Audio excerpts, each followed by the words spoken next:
हे भाई, ऐ साधक, ये समझ ले कि तेरा मन बहुत धोखेबाज है। बहुत बार प्रतिपल ये सुखों का प्रलोभन देकर भगवद विस्मरण कराता है।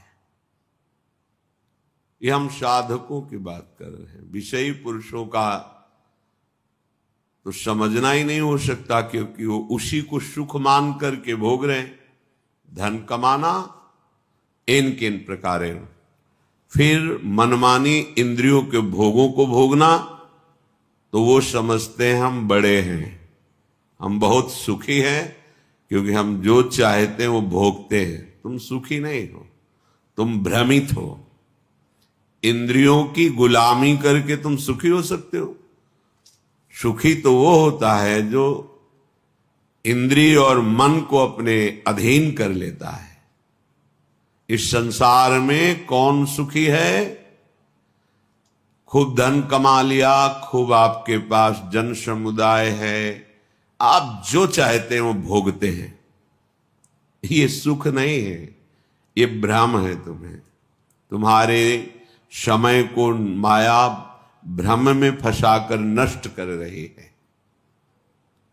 अभी समझ में नहीं आ रहा, समझ जाओगे। जब इनका फल आएगा तब समझ जाओगे।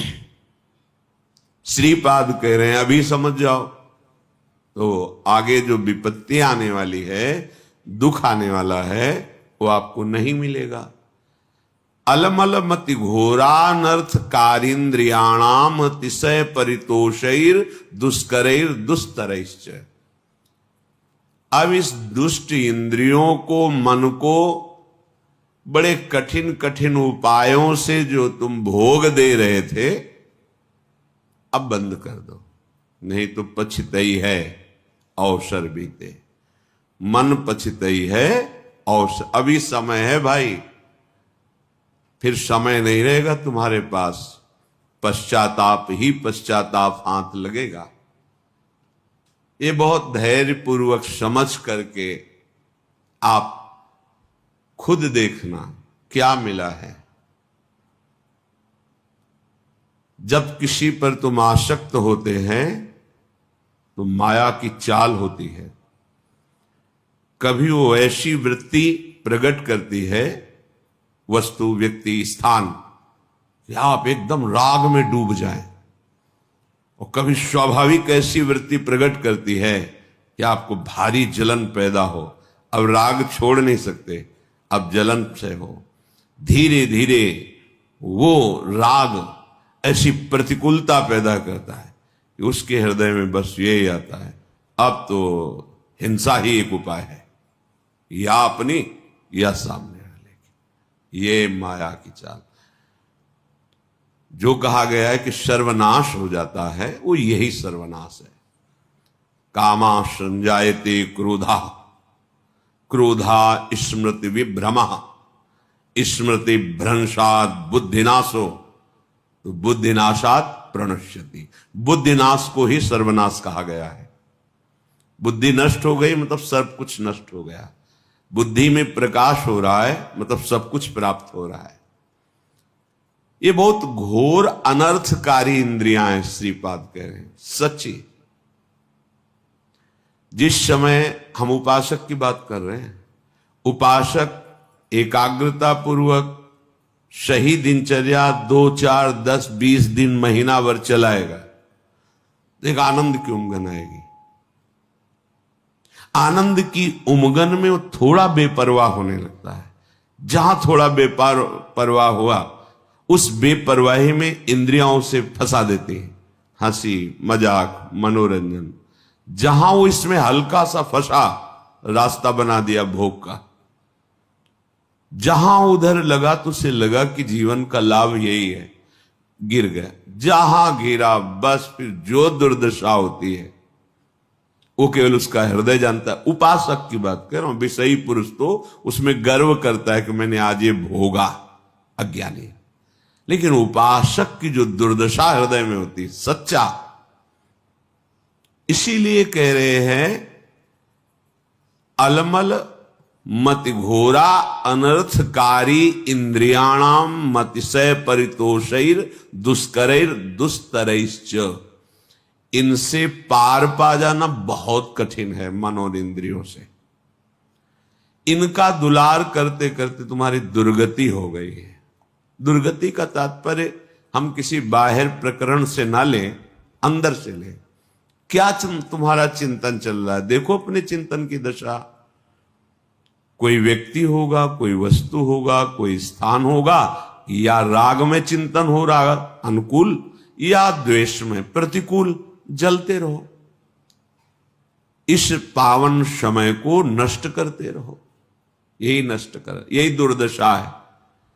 बोले भोगोगे तुम्हारी दुर्दशा होगी, तो तुम दुर्दशा को ले जाते हो केवल शरीर में कि कोई अंग भंग हो जाएगा। नहीं, वासनाओं की भीड़ जमा हो जाएगी, बुद्धि निर्णय करने में असमर्थ हो जाएगी, तुम शोक चिंता इन दुखों से व्याप्त हो जाओगे, विषाद से ग्रस्त हो जाओगे। कोई रास्ता ही नहीं मिलता। ध्यान रखना, भगवत शास्त्र विरुद्धाचरण करने वाले को शांति का कोई रास्ता ही नहीं मिलता। ये विषय बड़े बड़े ज्ञानियों के भी चित्त का अपहरण कर लेते हैं, बोधवानों का नहीं। बोध शब्द अलग है, ज्ञानी शब्द अलग है।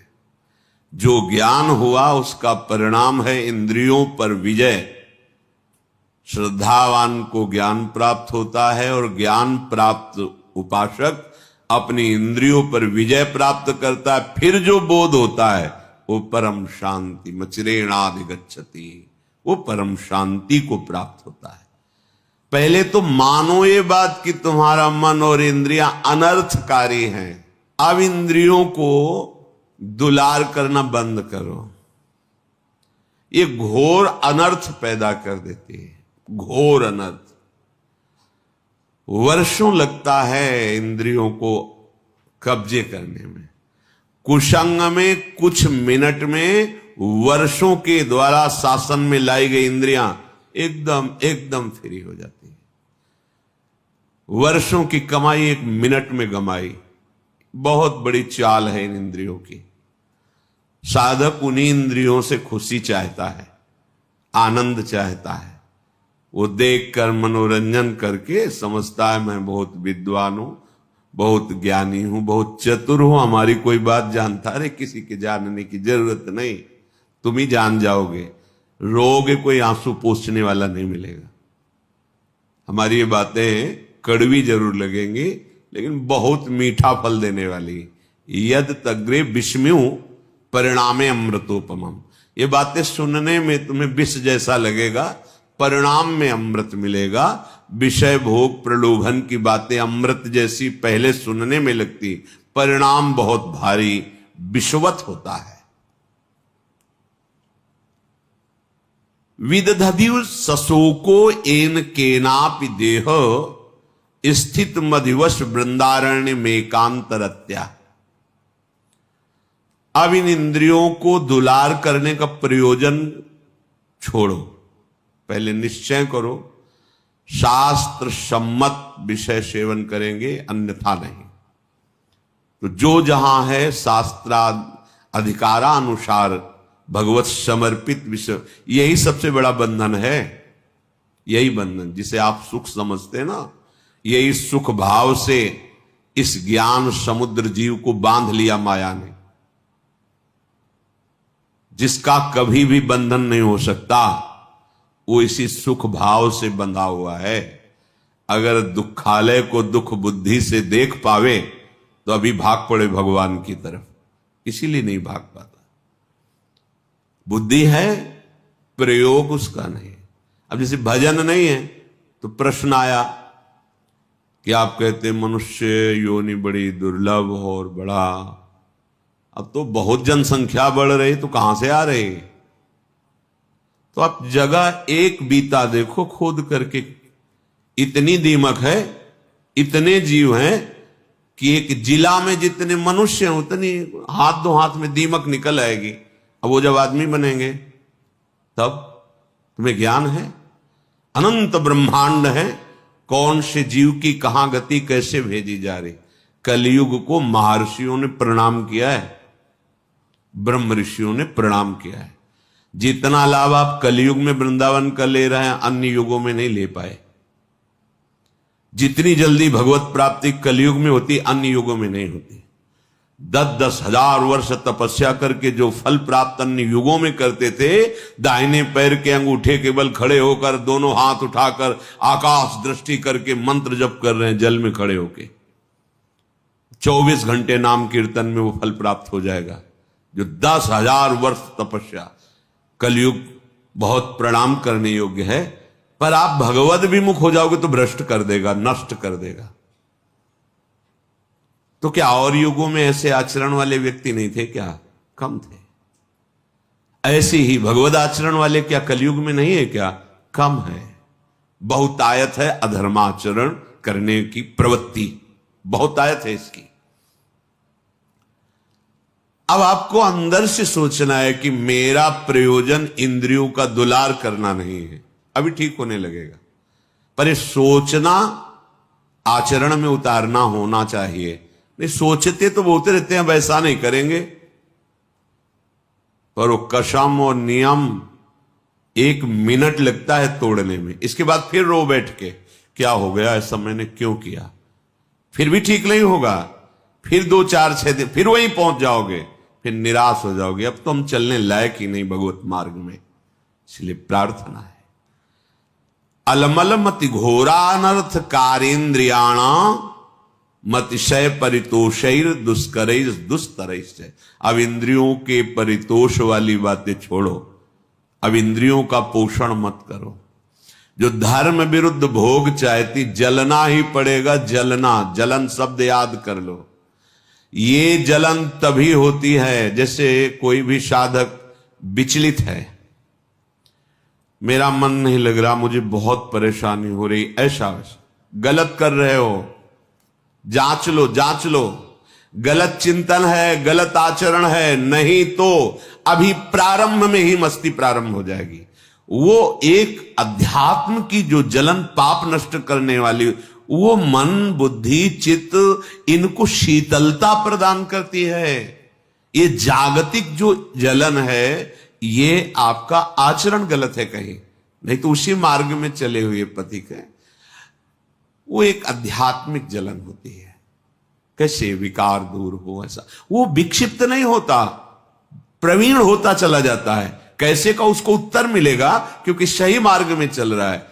जब आप गलत कर रहे हो, गलत संग कर रहे हो, गलत आचरण कर रहे हो, शास्त्र विरुद्ध वार्ता कर रहे हो, शास्त्र विरुद्ध चिंतन कर रहे हो, तब तुम्हें वो विक्षेप प्राप्त होगा, जिसके लिए तुम पागलपन प्रकट करते हो कि अब मुझसे सहा नहीं जा रहा, रहा नहीं जा रहा, क्योंकि आग बढ़ा दी तुमने, उसको फूस दे दिया, घास फूस जमा कर दी, अब ज्वाला बढ़ रही, तुम्हारी गलती। जब हम गुरुजनों की शरण में हैं, प्रभु की शरण में, तो मुझे कल्याण की भी परवाह नहीं, तो चिंता किस बात की। मेरा मन, मेरा तन, मेरे प्राण आराध्य देव गुरुदेव को समर्पित है, देख लेंगे वो, संभाल लेंगे वो, बेपरवाह होकर राधा राधा राधा। कहां समझ में आ रहा है? नहीं, इंद्रिय और मन की बात समझ में आ रही, क्योंकि वो बहुत मुझे सुख देते हैं। स्पष्ट समझ लीजिए, गुरुजनों की बात और शास्त्र की बात इसलिए समझ में नहीं आती, ये पराये हैं। लेकिन इंद्रियां और मन, ये मेरे नहीं, मैं ही हूं, ऐसा अनुभव, ये माया का खेल, इनके द्वारा सिखाई बात सच्ची बात है। इनके द्वारा परोसा गया भ्रमात्मक भोग, ये सुख देने वाले, ये गुरुजन शास्त्र, ये अंदर की, ये मत घोरा अनर्थकारी, ये घोर अनर्थकारी बुद्धि है अंदर की। अब इसे सुधारिए, श्रीपाद कहे। क्या करे? बोले विदधा दिवस ससोको एन केनापि देह, एन केन प्रकारेण, जैसे धर्म की कमाई से तुम्हारा शरीर निर्वाह हो वैसे चलो। गृहस्थ हो, विरक्त हो, आकाश वृत्ति, भिक्षावृत्ति, मधुकरी वृत्ति आदि, जैसे उससे निर्वाह करो। किसी भी का, अन्य का आश्रय न लो तो तुम कभी शोकातुर नहीं होगे विषयों के लिए। एक एक शब्द पकड़ने लायक है। अगर आप धर्म पूर्वक चलते हैं, धर्म की कमाई से नमक रोटी खाते हैं, आप चैन में रहेंगे, मस्त रहेंगे, क्योंकि भगवत मार्ग के पथिक है। गृहस्थ होते हुए आप अधर्म की कमाई कर रहे हैं, करोड़ों रुपए जमा हैं, भगवत विमुख हो, तुम्हें चैन नहीं मिल सकती, जिसे शांति कहते हैं, जिसे विश्राम कहते हैं, जिसे आनंद कहते हैं, स्वप्न में अनुभव नहीं हो सकता। करके देखो, जल रहे, खूब करके देख लो, जलते ही रहोगे। ये पद, ये शरीर, ये भोग, ये वाहवाही, ये स्वाप्निक है, चंद मिनट की है। तुम्हारी वाहवाही क्या, जहां बड़े बड़े ताज उतार के रखते थे वो भी नहीं रहे। बहुत सावधान। ये अहंकार, ये इंद्रियों का दुलार, ये मन का दुलार तुम्हारा अनर्थ है, अनर्थ। समझ में नहीं आ रहा, समझ जाओ, निकल जाओ। तुम ही फंसे हो, सुख की बुद्धि ने तुम्हें फंसाया है, और इसका नाम दुखालय है, सुख नहीं है, नहीं है सुख। तुम्हारी बुद्धि अनर्थकारी तुम्हें धोखा दे रही है। अभी कैसे समझ, बहुत अल्प बुद्धि है, तर्क करते हैं, तर्क करते हैं। अब तर्क तो उस बुद्धि में जो पवित्र है, तो पवित्र तर्क आवे। अब बहुत अज्ञान से घिरी हुई बुद्धि क्या इन शास्त्रों को समझेगी? तुम्हारा भोजन ठीक नहीं, थोड़ी भी मर्यादा नहीं, गुरुजनों का सेवन नहीं, पवित्र विचार नहीं, तो तुम शास्त्र समझ जाओगे। जो ब्रह्मानंद में, भगवदानंद में छके हुए महापुरुषों ने आंतरिक अनुभव लिख, वो तुम समझ जाओगे। बहुत बड़े महापुरुष हो गए तब तो। नहीं, पहले शरणागत हो, अहंकार गलित करो, फिर जब अहम रहित बुद्धि होती है, वो भगवदानंद पर विचार करने के योग्य हो जाती है। अभी तो देहाभिमान है, जितना भी चिंतन करोगे वो प्रकृतिजन्य ही होगा। तो जैसे बने एन केन प्रकारेण धर्म युक्त पदार्थों के द्वारा शरीर यात्रा करो। एन केनापि देह स्थित, ये चटोरापन इंद्रियों का बंद करो। बहुत खा पी लिया है, बहुत सब ये जो गंदे गंदे पदार्थ दूसरों के शरीरों का हनन करके खाने की बातें, कैसे निकृष्ट बुद्धि हो गई। उल्टी नहीं आती तुम्हें, बमन नहीं होता तुम्हें बात सोच के? पर बुद्धि है, देखो अनर्थकारी बुद्धि है। अरे बहुत बलिष्ठ कर देता है, खाओ बस, विजय प्राप्त कर लोगे। किस पर, किस पर विजय? इंद्रियों के गुलाम होते जा रहे हो, मन के गुलाम होते जा रहे हो, विषयों की अधीनता बढ़ रही है। तुम स्वतंत्र कहां हो रहे हो, तुम विजयी कहां हो रहे हो? तुम तो हारते चले जा रहे हो। भला कहीं अपवित्र पदार्थ पाकर तुम्हारी बुद्धि प्रवीण होगी, ठीक से निर्णय कर पाएगी? मान जाओ हमारी बात, यही माया की चाल है। सावधान, ये अनर्थकारी बुद्धि तुम्हें नष्ट कर देगी। तुम श्रीधाम वृंदावन का आश्रय लो, सत्संग सुनो, प्रिया प्रीतम के चरणारविंद की दृढ़ता हृदय में आ जाए तो सब विकारों के जीतने की सामर्थ्य आ जाती है। अच्छा ही नहीं लगता, सही मानो। देखा है, कभी कभी हम कहते हैं कि भगवान के चरित्र से भी बढ़कर भक्तों के चरित्र में हमें विशेष आनंद और विशेष अनुभूतियां मिलती हैं। क्यों? क्योंकि जब भगवान के लिए कोई आश्चर्यमयी बात आती है तो ये हमारे हृदय में बैठा ना कि कर तुम अकर तुम अन्यथा कर तुम, सर्व समर्थ भगवान है, कोई आश्चर्य नहीं होता क्योंकि वो भगवान है। लेकिन तब आश्चर्य होता है जब वो प्रकृति की धरा में और फिर वो भगवत धरा की ऊंचाई में, तब आश्चर्य होता है कि हाँ ये बात आश्चर्य वाली है। मायाकृत प्रपंचों में फंसा हुआ, फिर मायातीत इतनी ऊंचाई, वो बात समझ में आती। कैसे चला, कैसे माया को त्यागा, कैसे भगवदानंद में मगन। मेरे प्रभु का कोई भी कृत्य आश्चर्य में थोड़ी है, वो तो सर्वाश्चर्य में स्वयं है सरकार। कर तुम अकर तुम अन्यथा कर तुम, अन्यथा कर तुम, जो हो ही नहीं सकता वो भी कर दे। जैसे आप केवल कान से ही सुन सकते हैं, प्रभु किसी भी रोमकूप से देख सकते हैं और वहां से सुन सकते हैं, कहीं से भी आहार ग्रहण कर सकते हैं। कर तुम अकर तुम अन्यथा कर तुम, वो सर्वतो मुख वाले सर्वतो नेत्र वाले हैं। बिल्कुल महर्षियों ने गाया फिर भी कह दिया कि सामर्थ्य नहीं कि आपकी उन प्रभु की महिमा में कोई आश्चर्य की बात है। श्रीपाद कह रहे हैं, लुठन रासस्थल्याम निरवधि पठन कृष्ण चरितम। जैसे हो सके वैसे देर निर्वाह करो धर्मयुक्त पदार्थों से। तुम्हें शोकातुर नहीं होना पड़ेगा विषय के लिए, संसार के संबंधों के लिए या किसी भी व्यवस्था के लिए नहीं होना पड़ेगा। हम अल्पज्ञता के कारण शोकातुर भविष्य के लिए हो जाते हैं कि भविष्य में हमारा क्या होगा, वर्तमान तो ठीक चल रहा है। ये भविष्य की जो बात है वो शरणागत नहीं है, इसलिए है। बोले शरणागत नहीं, वो तो साधु है। अरे तो बेस रख लिया है, अभी हृदय शरणागत नहीं हुआ। भविष्य की चिंता बिल्कुल, न भूत की, न वर्तमान की, न भविष्य की। शरणागत के हृदय से इन चिंताओं का अपहरण हो जाता है। भगवान बलराम जी को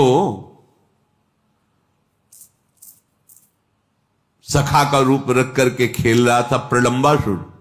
देखा श्री कृष्ण तो बड़े चतुर हैं, इनको प्रवीण हैं, इनको खेल में फंसा के ले जाना बड़ा कठिन।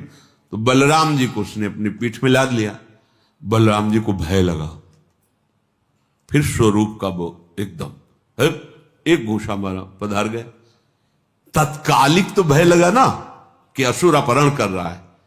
ऐसे कितना भी हो तत्कालिक, अभी कोई बड़ी जोर की आवाज हो, ऐसे सब हो जाए, वो तत्कालिक विचार जब विवेक से करे तो उसे काटा जाता है।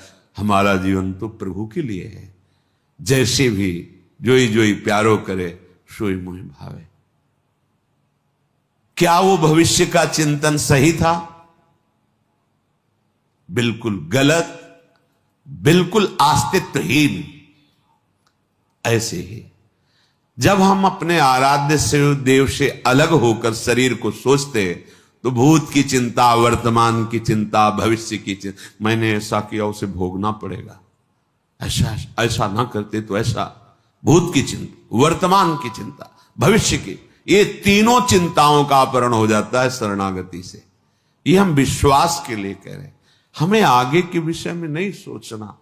हमारा आज, हमारा कल सब मंगल होगा, क्योंकि हम मंगल भवन प्रभु की शरण में हैं। तुम्हें शोक प्राप्त नहीं होगा, ये बहुत मतलब विश्वास की बात। जैसे वृद्ध शरीर, आप वृंदावन वास कर रहे हैं, आपको लग रहा है कि अब घर जाना पड़ेगा, कोई हमारी सेवा, जाना पड़ेगा। घर है आपके, घर ना है, घर वाले, जाना पड़ेगा। और जिनके है ही नहीं, घर वाले ही प्रिया प्रीतम, वृंदावनी घर है, जाए तो कहां, जाऊं कहां तजी चरण तुम्हारे, कोई ठौर ही नहीं। तो हमने ऐसे देखा है, ऐसे एक भी शिष्य नहीं जीवन में बनाया था, एक भी रुपया नहीं था, परम किंचन संत। तो अपने कई लोग सेवा में प्रेरित किए गए भगवत प्रेरणा से। तो इस समय उनका स्नान होता, जानते हो कैसे स्नान होता था? जैसे माँ बच्चे को गोद में लेती, एक साधु गोद में लेके बैठता था और एक अनुकूल जल के द्वारा स्नान कराया, तो दूसरे के हृदय में जल्दी तुम हटो, हम सेवा, वो शरीर पोछा, तीसरा लंगोटी लिए खड़ा है, लंगोटी पहनाया, सजा के बैठा दिया, तिलक लगा के 1 बजे तक माला जप रहे। ऐसे हाथ में सौंच, ऐसे कौन करवा रहा है? वो जिनका कोई आश्रय नहीं प्रभु के सिवा, उनकी बात कह रहा हूं। ऐसे अगर आपका भरोसा है ना, परिवार है, घर है, जहां है वहां जाना पड़ेगा। जब है ही नहीं तो फिर जो है वो विविध रूप धारण करके सेवा करते। इसलिए विश्वास को कभी मत टालो, विश्वास को मत हिलने दो। हमारा भविष्य में क्या होगा, अगर ये चिंता है तो अभी शरणागत तुम नहीं हो। उपासक की बात कहने की जरूरत नहीं रहेगी। अगर सही निष्ठा है तो हृदय में ही वो स्फुरित ही नहीं होने देगा जिसके तुम आश्रित हो। जानते हो यहां विकार कैसे भेजे जाते हैं?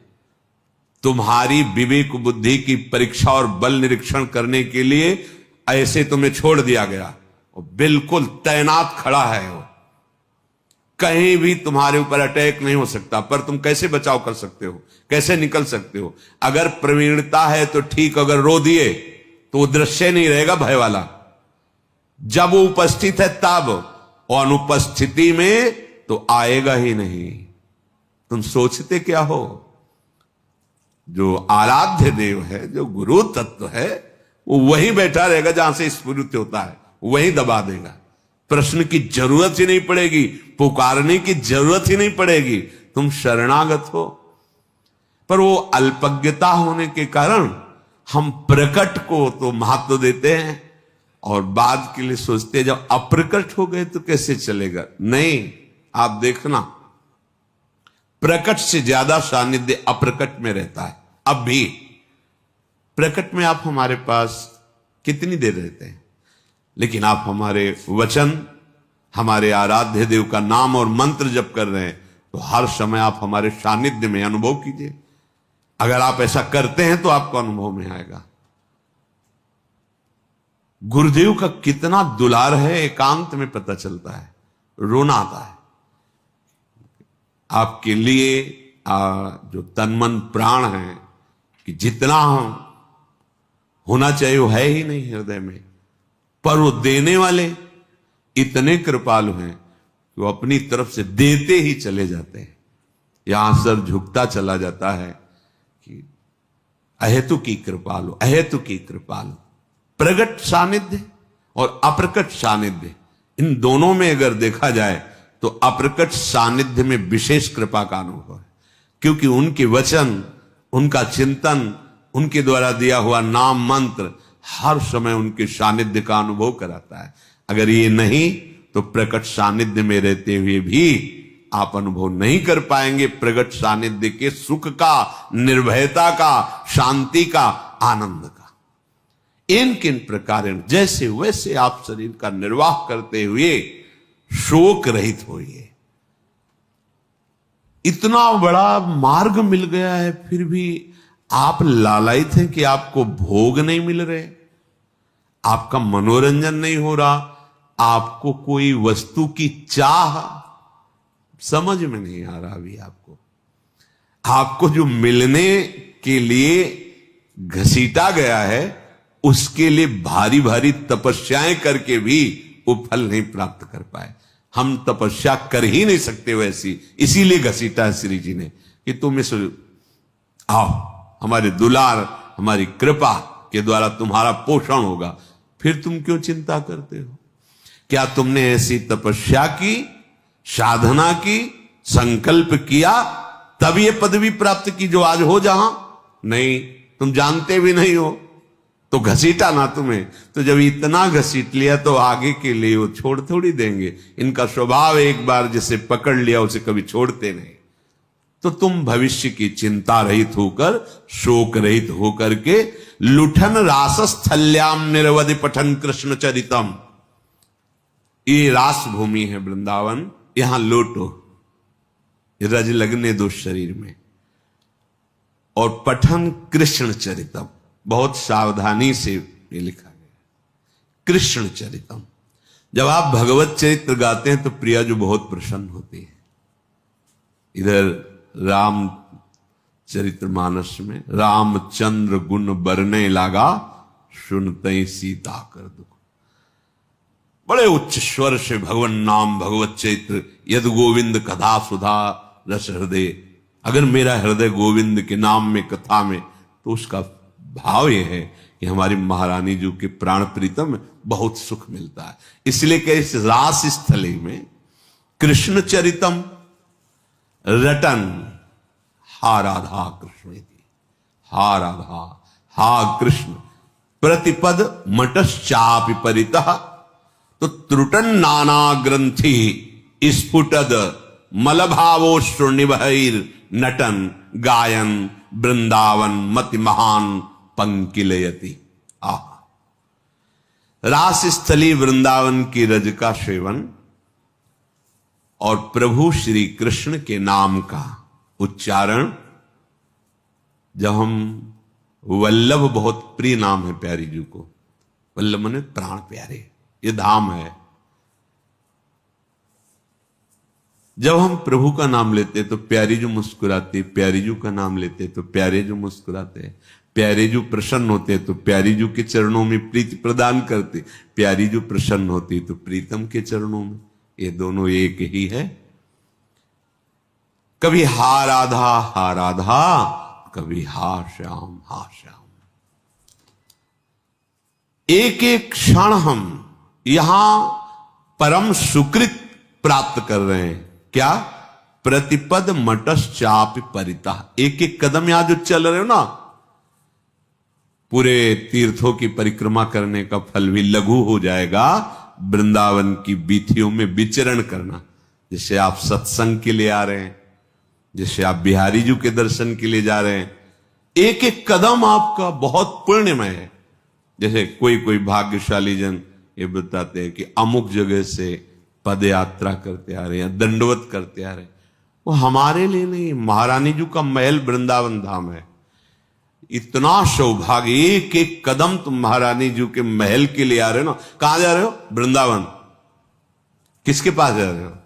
राधा के लिए। स्वामिनी जी, यहां उनका वैभव है। एक एक पद, प्रतिपद मटश्चाप परितः। क्या पुण्य मिला? बोले त्रुटन नाना ग्रंथि। नाना ग्रंथि केवल जड़ चेतन ग्रंथि का प्राय वर्णन होता है। जड़ चेतन ग्रंथि पड़ गई, यहां कह रहे नाना ग्रंथि। तो नाना ग्रंथि क्या? हमारे न जाने कितने शुभ अशुभ कर्म हमें बांधे हुए हैं, काम क्रोध लोभ मोह मद मत्सर बांधे हुए हैं। ये सब ग्रंथियां कटने लगी। पूरे श्लोक का इंद्रियों का दुलार करना, मन का दुलार करना बंद करो। जैसे भी धर्म पूर्वक इन किन प्रकारेण शरीर का भरण पोषण हो रहा है वैसे करो।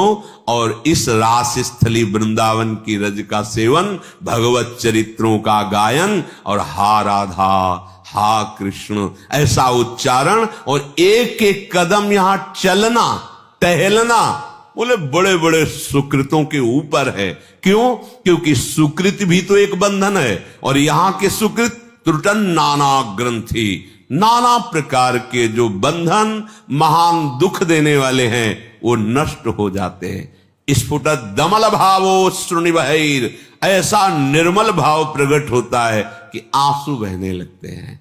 नटन, वो आनंद में भरकर नृत्य करता है। गायन, प्रभु के नाम गुण कीर्तन करता है। वृंदावन मति महान पंकिलयति, वो अपने आंसुओं से वृंदावन की रज को गीला करता हुआ जीवन व्यतीत करता है। आंसुओं से भूमि गीली हो, राधा राधा कृष्ण कृष्ण, ये जीवन का परम लाभ है।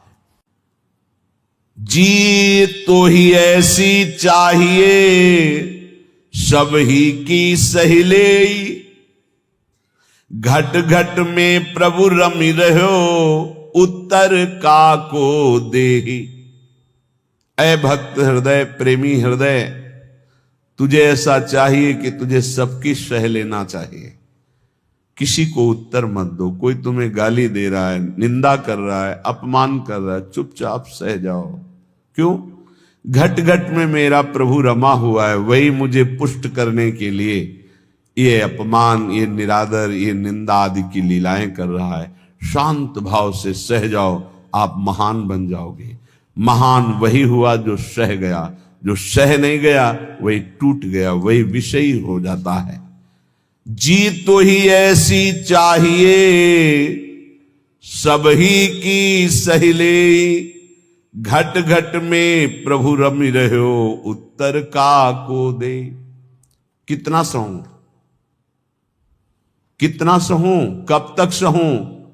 तो बोले एक बार तो मरना ही है ना, मृत्यु तो एक बार आएगी ना, मरने तक सह लो।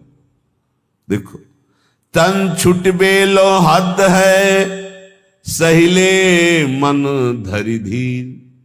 अरे धैर्यवान उपासक, बहुत तो बहुत शरीर ही छूट जाएगा, वो तो एक बार छोड़ना ही है, दो बार तो नहीं छोड़ना, और वो अपने नियत समय पे छूटेगा। चुपचाप सह लो। जैसा लिखा है ऐसा महापुरुषों के जीवन में पाया गया। तन छुट बेलो हद है, सहिले मन धरि धीर। क्यों इतनी ममता करे, कोटिन छाड़े शरीर। करोड़ों शरीर छोड़ चुके हो, एक बार प्रभु के लिए इस शरीर की ममता छोड़ दो। जैसा विधान हो चुपचाप उसे सहो। देखो उन्नति हो जाएगी, आपकी अध्यात्म उन्नति हो जाएगी। क्यों काहू को बावरो, अपनो दुख बताए। गांठ बांध लो, अपनी पीड़ा अपने हृदय की हमारे हृदयेश्वर प्रभु जानते हैं। किसी से भी मत कहो, किसी और के कहने से, वो खुद पीड़ा युक्त है, वो खुद प्रभु के आश्रित है, तुम भी प्रभु के आश्रित हो, क्यों किसी से कहते हो? बुरी सखी कितनी बढ़िया बात बता रहे। क्यों काहू को बावरे, अपनो दुख सुनाए। अगर वो बहुत वैष्णव है, भक्त है, तो वह ही में दुख पावई, तेरी पीर न जाए। तेरी पीड़ा तो नहीं मिट जाएगी ना, वो और दुखी हो जाएगा। अगर भक्त नहीं तो उपहास करेगा। रही मन मन की मन व्यथा, रखिए मन में गोए। इस सुनिठ लई है लोग सब, बांट न ली है कोई। इसलिए अंदर की बात अंदर ही रख के केवल प्रभु, केवल प्रभु। रे मूरख क्यों चतुर बने, अरुझत बारंबार। भलो भलो कई छाड़ी दे, बहुबातन व्यवहार। कभी कभी उपासक फंस जाता है कि हम दूसरे का कल्याण कर देंगे। अरे मूर्ख मत बन, बहुत प्रवीण है। अरे सब में प्रभु विराजमान है, चर्चा भी करनी है तो प्रभु के सुख के लिए, परमानंदमय प्रभु के यश गान के लिए। स्वांता सुखाए तुलसी रघुनाथ गाथा, स्वांता सुखाए। हमें भगवान ने यश गाने का अवसर दिया है, हम दूसरे का कल्याण कर दें इतनी सामर्थ्य नहीं।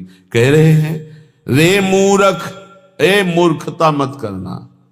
क्यों चतुर बने, अरुझत बारंबार। इतनी बार समझाया, इसको समझ में नहीं आता, ऐसा वैसा, ये बहुत दुष्ट है, नीच है। भूल गए कि सामने शिष्य का नाटक करने वाला सिर्फ भगवान ही है, दूसरा कोई नहीं है। सबके अंतःकरण में घट घट व्यापी परमात्मा ही बैठा हुआ है। अय उपासक, भलो भलो कही छाड़ी दे, बहुबातन व्यवहार। ये चार लोग तुम्हें बहुत अच्छा कहें, ये व्यवहार में मत उतरो, व्यवहार छोड़ दो। हठ करी पक्ष न रोपिए, नहीं करिए उपदेश, सब सो नम नीचे रहो। ये बहुत बड़ी बात है। अपना कहीं भी किसी भी तरह का अभिमान जागृत न हो, सब सो नम नीचे रहो। छाणी बलपन लेस, कोई अपने अंदर बड़प्पन लेस मात्र भी नहीं। अगर कोई अपना पक्ष विजयी हो रहा है कि हम जीत गए इनसे ज्ञान, मौन हो जाओ। हारे को हरि नाम, चुपचाप नाम जप करो, अपना पक्ष रोपिए मत। सब में प्रभु विराजमान है। सब सो नम नीचे रहो, छाणी बड़प्पन लेस। सब ज्ञानी सब ही चतुर, उर पेरक हित चंद। काहे करे सो सब भली, तू न बोल मति मंद। अय उपासक यदि भगवत प्रेम प्राप्त करना चाहता है तो ऐसा मान, सब ज्ञानी सब चतुर हैं, सबको भगवान प्रेरित करते हैं। जो जैसे चल रहा है बढ़िया है, किसी की निंदा नहीं, किसी का अपमान नहीं, किसी का दोष दर्शन नहीं। तू बोल मत, किसी की निंदा मत कर, धैर्य पूर्वक केवल अपने भजन में रहे, फिर तेरे अंदर प्रेम प्रकाशित होगा। कठिन पीर है प्रेम की बिरला जाने ताहि, और जे जाने ते कहे नहीं सहे सराही सराही। प्रेम ये जानने में आने वाला विषय नहीं, इसीलिए कभी प्रेमी कोई अनुभव नहीं होता कि मैं प्रेमी हूं, मेरे में प्रेम बढ़ रहा है। अगर ऐसा अनुभव तो अहंकार बढ़ रहा है, प्रेम नहीं। कभी ज्ञानी को यह ज्ञान नहीं होता कि मैं परम ज्ञानी हूं, मैं पूर्ण बोधवान हूं, कभी नहीं होता। और मैं अज्ञानी हूं, मुझे बोध नहीं, ऐसा भी नहीं होता। ना वो ये बोल सकता है कि मुझे पूर्ण बोध हो चुका है, क्योंकि ये किसको बोध हो रहा है? अहंकार को। और ये भी नहीं कहा जा सकता कि मैं अधूरा हूं। ना अधूरा ना पूरा, वही सच्चा पूरा, वैदिक सिद्धांत की बात। ऐसे ही प्रेम में कभी पूर्णिमा नहीं होती।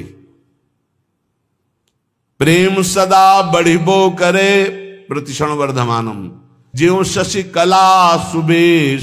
सच माने चंद्रमा जैसे कि अपनी कलाओं से बढ़ता रहता है।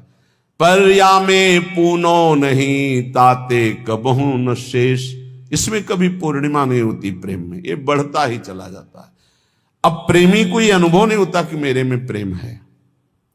अगर अनुभव होता है तो अभी अहंकार शेष है, वो अत्यंत दैन्य रहता है, उसको अपने अंदर प्रेम की कमी दिखाई देती है, वो रोता है प्रेम के लिए। जब उपासक अपने आराध्य देव के निरंतर चिंतन में चित्त को डुबोता है, संसार से पूर्ण रूप से उदासीन हो जाता है, तब उसके अंदर की विशुद्ध प्रेम वृत्ति, ममतामयी वृत्ति अपने आराध्य देव में लगती, तभी ये दिव्यता अध्यात्म की उसमें जागृत होती है। श्रीपाद प्रबोधानंद जी महाराज कह रहे हैं, बहुत बढ़िया श्रीधाम वृंदावन की महिमा का ऐसा रसास्वादन करा रहे हैं कि जीव का परम कल्याण हो जाए। दविष्ठे यस्तिष्ठे दति कृति निष्ठा कुविषये सकृत वृंदाटव्यास तृणकमपि वंदेत सुकृति सतत प्राणस्योच्छृंखल निखिल शक्ति करुणया ध्रुवम देह शांति हरिपदमलभ्यंच लभते। ध्रुवम सत्य, देह शांति, शरीर पूरा होने के बाद हरिपद मलभ्यंच लभते, अलभ्य लाभ हरिपद परम पद की उसे प्राप्ति होती शरीर छूटने के बाद। किसको? बोले दविष्ठे यस्तिष्ठे दति कुकृति निष्ठा कुविषय। कुकृति निष्ठा, गंदे आचरण करने वाला निष्ठा पूर्वक, मतलब महापापी।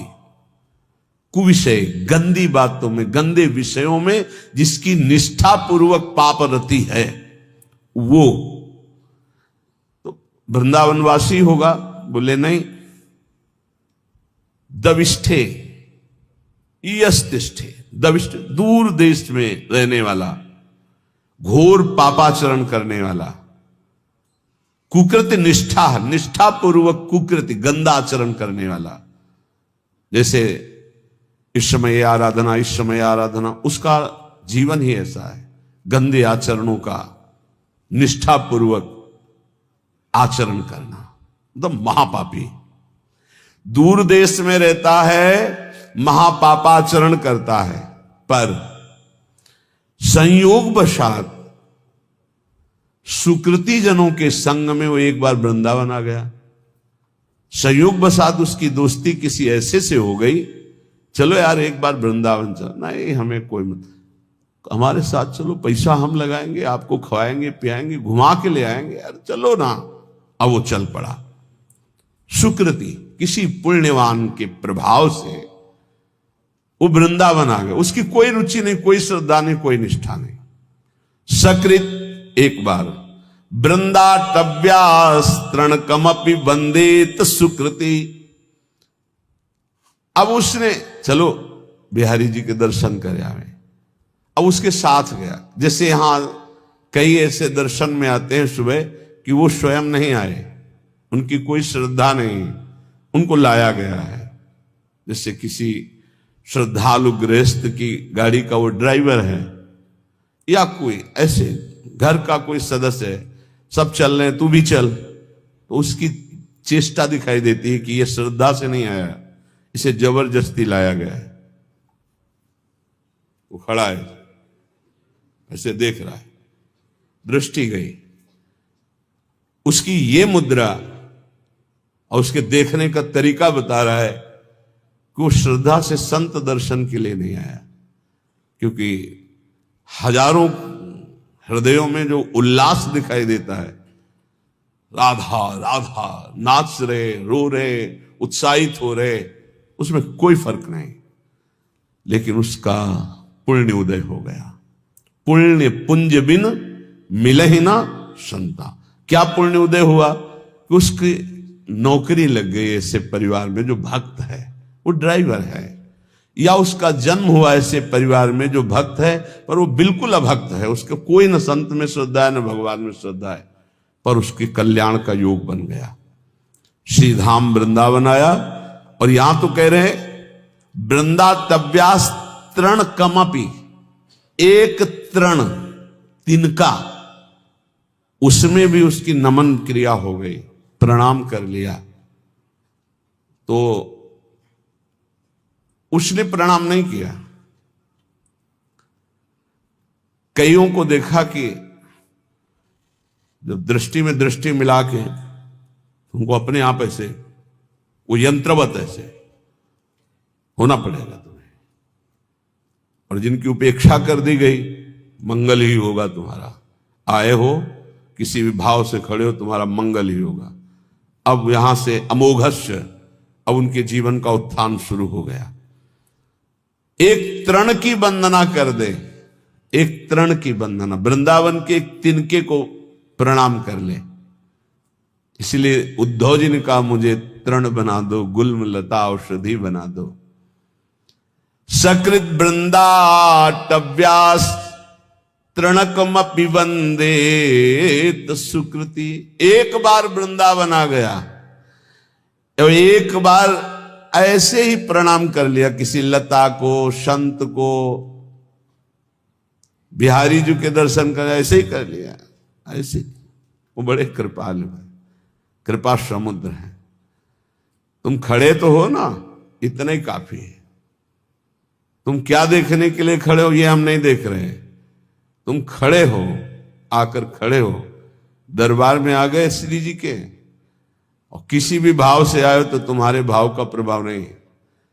यहां सत्तारणीकृत स्वभाव उनके स्वभाव का, तुम्हारे भाव का नहीं। वृंदावन ही प्रभाव सुन अपनो ही गुण देत, अपना प्रभाव करेगा वृंदावन। ये अगर श्लोक सुनने को मिल जाए तो हमारी प्रार्थना है, जहां जहां तक कान में शब्द जाए।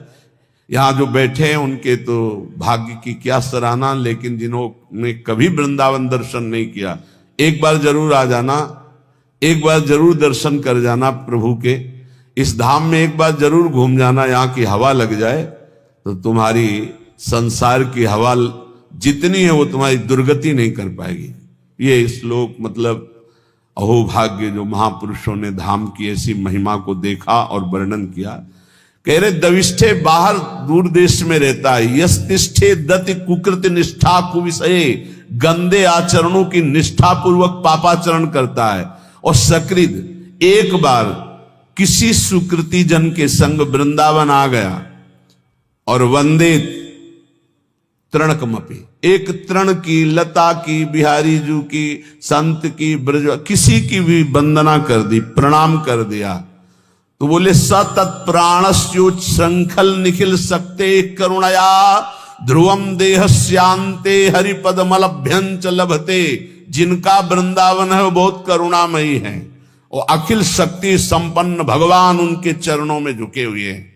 हमारी लाडली जू बोले वो अपनी कृपा करती हैं इस धाम में आने वाले के ऊपर। तो तत्प्राणस्योच श्रृंखल, जिस समय उसके प्राण निकलेंगे तो ध्रुवम, ध्रुव माने परम सत्य, देह स्यांते, देह छूटने के बाद हरिपद मलभ्यंच लभते, वो हरिपद को प्राप्त हो जाएगा, फिर आप वृंदावन वासी हो। तभी हम कई बार कहा है कि अगर 100-200 बार मोक्ष मुक्ति होती तो आराम से हो जाती, अपने पास इतनी रकम है नहीं। राधाना एक हरिपद कमल अभ्यंच लभते, अलभ्य लाभ, उसे हरिपद की प्राप्ति हो जाएगी। घोर पापी यदि एक बार वृंदावन आ जाए, और हमें इस बात पर विश्वास करना चाहिए कि भगवान का नाम, भगवान के रूप, भगवान की लीला, भगवान का धाम, ये बड़े महिमामय है। अजामिल जीवन भर पाप किया, अपने बेटे के बहाने उच्चारण किया नारायण, तो परम पद मिल गया ना, ये तो धाम है। यहाँ की रज एक बार लग गई, एक बार प्रणाम कर लिया और फिर वो चला गया, तो निष्ठा पूर्वक पाप करने वाला जब शरीर छोड़ेगा तो सातत प्राणस्यो श्रृंखल निखिल सकते, निखिल शक्तियों के स्वामी भगवान श्री हरि, जिनके अधीन जाके अधीन सदा सांवरो, वो करुणया, वो करुणा की मूर्ति लाडली जू कि एक बार वृंदा सखी ने देखा कि धाम की सीमा में प्रवेश हुआ, मेरी लाडली जू का एक कृपा पात्र हो गया, तो अब वो कहीं भी जाके जब शरीर छूटेगा तत्प्राणस्य श्रृंखल, तो करुणया, श्री जी की करुणा से उसका शरीर जब अंत में होगा तो हरिपद मलभ्यंच लभते, अलभ्य लाभ, उसे भगवत प्राप्ति हो जाएगी। कई बार कहा है आप लोगों से कि निश्चिंत रहो, आपका पास बन गया है, आपका पास बन चुका है। क्यों? बोले हमारे माई श्यामा जी को राजी, हमारा पास है, हम वृंदावन, प्राण वृंदावन सर, एक बार प्रणाम की बात कही, हमारा तो जीवन वृंदावन है। कुबेराणाम कोटिर हसति धन संपत्ति भी रहो। वृंदावन जब कृपा करके संपत्ति देता है तो कुबेर का उपहास करने वाली संपत्ति होती है वृंदावन वासी के पास। कुबेर के पास पांच भौतिक माइक संपत्ति है, लेकिन वृंदावन वासी को प्रिया प्रीतम की प्राप्ति होती, दंपति संपत्ति पाइए। बोले कुबेराणाम कोटिर हसति धन संपत्ति भी रहो। कुबेर एक नहीं, करोड़ करोड़ कुबेर ऐसे भी उपहास के योग्य हो जाते हैं जो वृंदावन वासी को संपत्ति मिलती है। जैसे आप अपने मकान को अपना मानते हैं, संपत्ति को अपना मानते हैं, से पूरे निकुंज को सहचरी अपना मानती है। उसके प्रिया प्रीतम, उसका संपूर्ण निकुंज, संपूर्ण वैभव उसी का। ऐसा अनुभव नहीं होता कि इनके भी प्रिया प्रीतम है। अब वो अंतर की बात शायद पकड़ पाओ कि ना पकड़ पाओ। एक ही मन है निकुंज में, दूसरा नहीं है, एक ही मन है। अनंत सहचरियां, एक मन, एक ही वृत्ति है। जैसे एक सहचरी पान की बीड़ी पवारे प्रिया प्रीतम को, तो हर सहचरी का मन उस समय पान की बीड़ी ही पवा रहा है। एक सहचरी आनंद मगन होकर प्रिया प्रीतम को गान सुना रही, तो हर सहचरियों का मन गान में, मतलब वहां दो मन नहीं है। अब वो अलग अलग मन वाले, अलग अलग बुद्धि वाले और पार्थिव क्षमता वाले, कैसे आप अनुमान भी नहीं लगा सकते। संपूर्ण निकुंज मेरा, क्योंकि मेरी प्रिय सखी श्री किशोरी जो है, मेरी सखी है, मेरी स्वामिनी है, मेरी किशोरी जो है। तो कुबेराणाम कोटिर हसति धन संपत्ति भी रहो। जो दिव्य वृंदावन की, एक बार अकबर सम्राट श्री स्वामी हरिदास जी के दर्शन पाए, उसने सोचा कि कुछ ऐसी सेवा करनी चाहिए जिससे स्वामी जी प्रसन्न हो जाए। स्वामी जी से कहा, स्वामी जी कुछ आज्ञा कीजिए सेवा करने की, प्रबल हमारे अंदर इच्छा है, आप आदेश कीजिए। वह नहीं, तुम्हारी सेवा की कोई आवश्यकता नहीं। स्वामी जी प्रार्थना है, कोई सेवा तो बता दी। तुमका तुम सेवा करने लायक ही नहीं हो। तो उसने कहा ऐसा क्यों? बोले तुम्हारे पास संपत्ति ही नहीं कि सेवा कर सको। तो तानसेन की तरफ देखा कि बता दो कि सम्राट हैं, बादशाह हूं, स्वामी जी का मुझे पता है, लेकिन तुम्हारे पास संपत्ति नहीं है। उनका आप आदेश तृप्ति कीजिए। तो उनका लिवा जो इनको केसी घाट की एक सीढ़ी टूटी हुई है उसको बनवा दो। एक सीढ़ी? बोले जाओ तो तुम। जब वहां गए तो दिव्य रत्नों से जटित यमुना की वो सीढ़ी लौट के आए, चरणों में गिरे, बोले नहीं है, हमारे खजाने में रत्न ही नहीं है जिस रत्न की दिव्य वृंदावन की झांकी करा दी। इसीलिए जो भक्त नामावली गान करते हैं तो भगवत ऋषिक जी ने इसीलिए उसको कि उसको सौभाग्य मिल गया स्वामी जी की कृपा से, स्वामी श्री हरिदास जी का दर्शन और उनकी कृपा से दिव्य वृंदावन की झांकी, क्योंकि ललिता जी के साक्षात स्वरूप हैं। कांप गया और लौट के आया कि स्वामी जी परम सत्य बात है, मैं सीढ़ी का कोना भी नहीं बना सकता, क्योंकि जिन रत्नों से सीढ़ी बनी हुई है वो रत्न ही नहीं हमारे पास। तो क्या कह रहे, कुबेराणाम कोटिर हसति धन संपत्ति भी रहो। जो वृंदावन वासी श्यामा श्याम के उपासी को वैभव मिलता है, करोड़ों कुबेरों का उपहास करने वाला वैभव होता है, अर्थात करोड़ों कुबेर भी उसकी समानता नहीं कर सकते। तिरस्कुर्या द्वर्या नपि सुरगुरुन बुद्धि विभवई। जो वृंदावन उपासी है उसको ऐसी बुद्धि प्राप्त होती कि बृहस्पति जी का उपहास हो जाए। बृहस्पति जी की भी क्षमता नहीं। जो वृंदावन वासी की बुद्धि में प्रवीणता आती, क्या प्रवीणता आती, बृहस्पति जी देवगुरु हैं, लेकिन वो वहां से ये नहीं देख सकते कि प्रिया प्रीतम के मन में क्या चल रहा है। और वृंदावन वासी राधा उपासी मन मन की रुचि जानी नेह विधि अनुसरे। प्रिया प्रीतम के मन में क्या चल रहा है ये जानकर प्रिया प्रीतम की प्रेम पूर्वक सेवा करते हैं। मन मन की रुचि जानी, प्रिया प्रीतम के मन की रुचि जानकर, ये बृहस्पति जी में सामर्थ्य नहीं।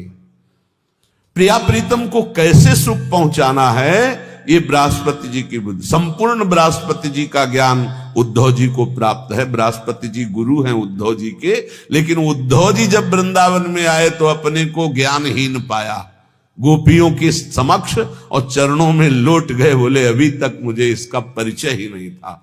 तो जिसे बृहस्पति जी को भी परिचय नहीं है वो है वृंदावन प्रेम रस।